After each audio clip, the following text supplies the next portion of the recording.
ബുദ്ധിമുട്ടൊക്കെ ഉണ്ട്. 2 പൊടിപ്പിള്ളാരാ, ഭർത്താവ് ഉപേക്ഷിച്ച് പോയതാ. ഇവിടെ ആരും ഇല്ലയോ വീട്ടുകാരെ?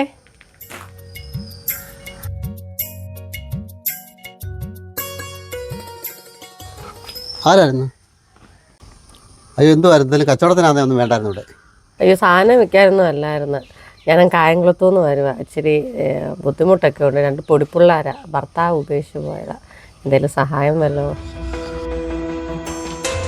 അല്ല, ഇതുപോലെ തട്ടിപ്പുമായിട്ടേ പല ആൾക്കാരിങ്ങനെ ഇറങ്ങുന്നുണ്ട്. അതാ എനിക്ക് നോക്കി ഇങ്ങോട്ട് ഇരിക്കാൻ കയറി വേണം. ഓ, ഇരിക്കുന്നില്ല. എന്തെങ്കിലും സഹായം കിട്ടിയാണെങ്കിൽ അങ്ങ് പോവായിരുന്നു.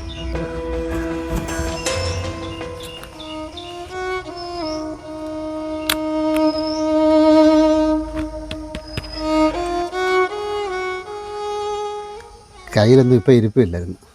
വർക്ക് ചെയ്തതിൻ്റെയൊക്കെ അടുത്ത ആഴ്ച ഇനി പൈസ കിട്ടത്തുള്ളൂ. ഇന്നലെ വൈകുന്നേരം വരെ പൈസ ഉണ്ടായിരുന്നു. ഓ, ഇതിപ്പോൾ ഉരുളിയൊന്നും മന്ത്രത്തിനോട് പറയുന്ന പോലെ ആണല്ലോ. ജീവിക്കാൻ വലിയ ബുദ്ധിമുട്ടാണ്.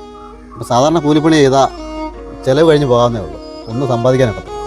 അടുത്ത ആഴ്ച തന്നാൽ മതിയോ? അടുത്ത ആഴ്ച തന്നാൽ പിന്നെ ഞാൻ രാജാവാണ്. ഗൂഗിൾ പേ ഉണ്ടായിരുന്നു? ഉണ്ടല്ലോ. എന്നാൽ ഫോൺ എടുത്തിട്ടേ എൻ്റെ ഗൂഗിൾ പേ നമ്പർ പറയാം. ആ നമ്പറിലോട്ടൊരു ഹായ് എടുത്തേരെ. 9947. അടുത്ത ആഴ്ച ഇച്ചിരി പൈസ ഇട്ടേക്കാം. ആ ഗൂഗിൾ പേയിലിട്ടേ ഞാനൊരു 5000 രൂപ ഇട്ടിട്ടുണ്ട്. അടുത്ത ആഴ്ച വരുമ്പം പലിശയും കൂടെ ചേർത്ത് 5500 രൂപ തന്നാൽ മതി.